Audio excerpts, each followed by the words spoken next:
Hello friends. तो आज हम लोग डिस्कस करने वाले हैं कि अवतल दर्पण के किरण आरेख बनाने के कुछ नियम के बारे में। तो हम लोग ये टॉपिक स्टार्ट करने से पहले आप लोग को कुछ बता दें कि फ्रेंड्स आप लोग ये वीडियो के लास्ट तक बने रहिएगा, क्योंकि फ्रेंड्स आप लोग ये देखते हैं ना फ्रेंड्स, तो इससे ऑब्जेक्टिव बहुत ही पूछे जाते हैं एग्जाम में। आप लोग 19-20 का उठाकर देख सकते हो, उससे पहले का भी देख सकते हो। तो उसमें बहुत सारे किरण आरेख से क्वेश्चन रहता ही है। तो हम लोग टॉपिक अपना स्टार्ट करते हैं। तो सबसे पहला इसका जो नियम है वो देखते हैं। तो हम लोग हेडलाइन दे देते हैं कि हम लोग क्या पढ़ने वाले हैं। तो पहला है, मेरा कहने का मतलब है कि अवतल दर्पण के किरण आरेख बनाने के कुछ नियम। तो ये मेरा आज का टॉपिक है।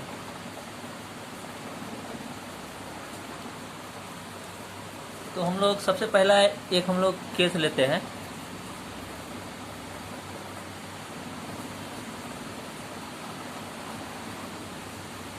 सबसे पहले हम लोग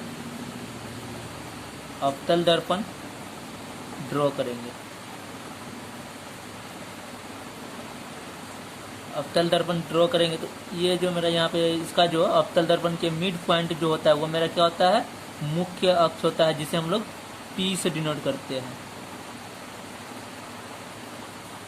और इसके बाद हम लोग F लेते हैं और इसी के दुगुना यानी कि F का जो दुगुना होता है वो हमें क्या आता है, वक्रता केंद्र होता है। F कहने का मतलब यहाँ पे हो गया फ्रेंड्स कि मेरा फोकस दूरी, और C कहने का मतलब हो गया यहाँ पे फ्रेंड्स मेरा वक्रता त्रिज्या, जिसको हम लोग C से डिनोट करते हैं वक्रता त्रिज्या के, और F से डिनोट करते हैं हम लोग फोकस को। तो देखिए फ्रेंड्स, पहला जो हम लोग का केस है कि जब कोई किरण, ये मेरा मुख्य अक्ष के समानांतर कहने का मतलब है कि पैरेलल, जब किरण मेरा जब जाता है तो दर्पण से टकराने के बाद वो किससे लौटता है, तो मेरा फोकस से वापस लौट जाता है। तो कहने का मतलब है यहाँ पे देखिए फ्रेंड्स, ये मेरा एक दर्पण है और फोकस के समानांतर जब किरण दर्पण से टकराया तो कहाँ से वापस आया, फोकस से। ये मेरा जो हो गया ये क्या है, अभिलंब हो गया। आपतित किरण और अभिलंब के बीच में जो मेरा कोण बनता है उसको हम लोग क्या बोलते हैं, आपतन कोण। इसको हम लोग क्या बोलते हैं, आपतन कोण। आपतन कोण को हम लोग क्या चीज से डिनोट करते हैं, आई से। और ये मेरा जो है जिसको हम लोग रेड से दिखा रहे, ये हो गया परावर्तन कोण। ये क्या है मेरा, परावर्तन कोण। तो जिसको हम लोग किसी से डिनोट करते हैं, आर से। तो हम लोग इससे लिख सकते हैं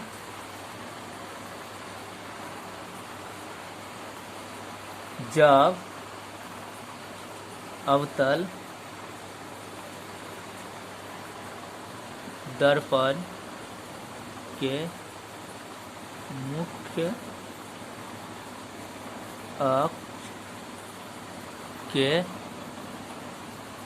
समानांतर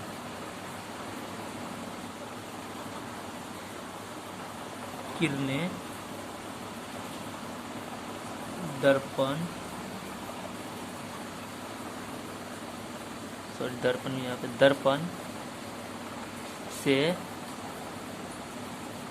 टकराने के बाद फोकस से लौटती है।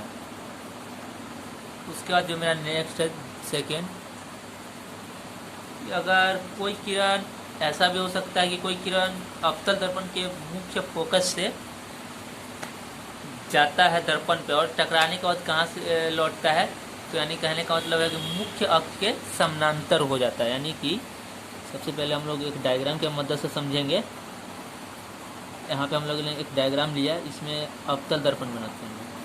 अवतल दर्पण ड्रॉ कर दिए।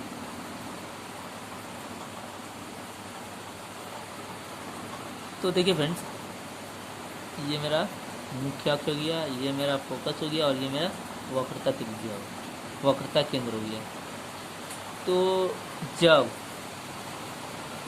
कोई किरण फोकस से है ना गुजरता है तो दर्पण से टकराने के बाद क्या होता है, मुख्य अक्ष के समानांतर वापस लौट जाता है। ये मेरा आपतन कोण हो गया I और ये मेरा हो गया परावर्तन कोण R। तो हम लोग लिख सकते हैं, जब अवतल दर्पण के मुख्य फोकस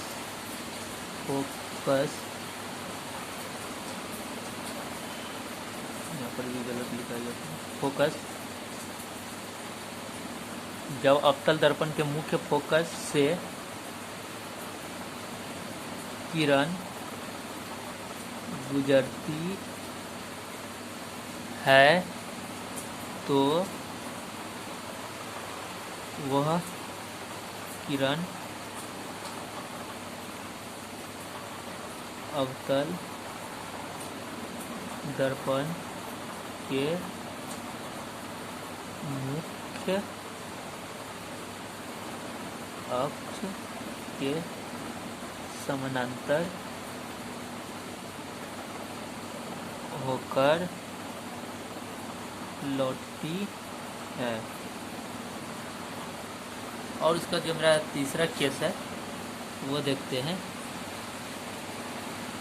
इसमें क्या है कि जब कोई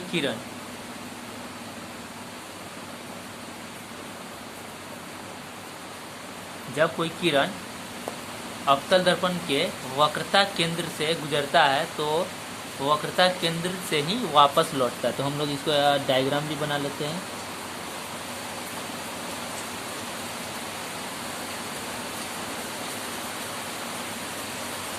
ये मेरा किरण है, ये केंद्र से होकर गुजरी और केंद्र से ही वापस आ गया। तो हम लोग लिख सकते हैं, अवतल दर्पण के वक्रता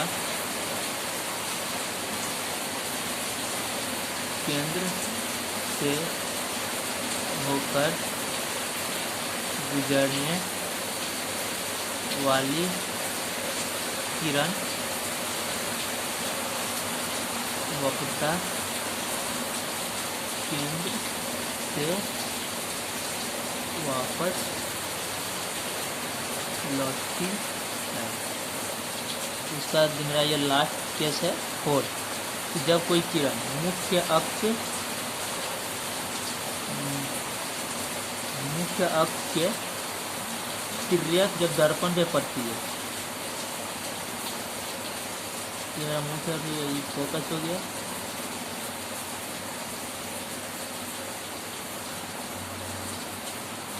ये मेरा वक्रता केंद्र। जब कहने का मतलब है कि जब कोई किरण मुख्य अक्ष, कहने का मतलब P से तिर्यक पड़ती है P पे, ये मेरा किरण है, ये P पे तिर्यक पड़ी तो उसी एंगल से वापस लौट जाती है।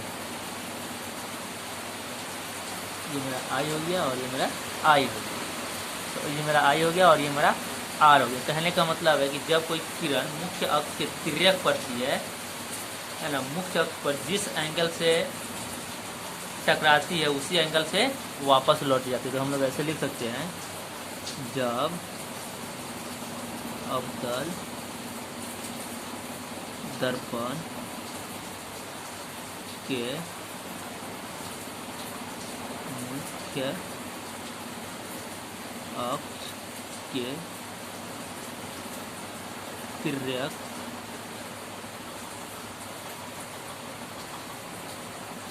कोई रेखा टकराती है तो जिस कोण से टकराती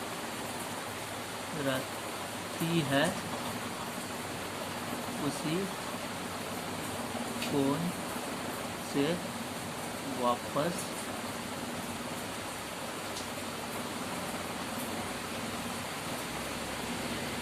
लौट जाती है।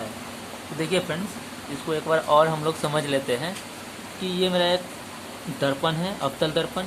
ये मेरा P जो है मुख्य अक्ष है, इससे तिर्यक यानी कि मुख्य अक्ष के तिर्यक जब कोई रेखा दर्पण से टकराता है तो उसी एंगल से वापस वो लौट जाता है। तो यहाँ पे मेरा एंगल I है आपतन कोण, और एंगल R जो है वह परावर्तन कोण। तो फ्रेंड्स, आप लोग कमेंट करके बताइएगा कि आप लोगों को ये वीडियो कैसा लगा। अगर अच्छा लगा हो तो एक लाइक ज़रूर कीजिएगा। आप लोग को लाइक करने से मेरा मनोबल और बढ़ेगा, मैं और बेहतर करने का कोशिश करूँगा और आप लोग के लिए इसी तरह का हमेशा वीडियो प्रोवाइड करते रहूँगा। तो थैंक यू फ्रेंड्स।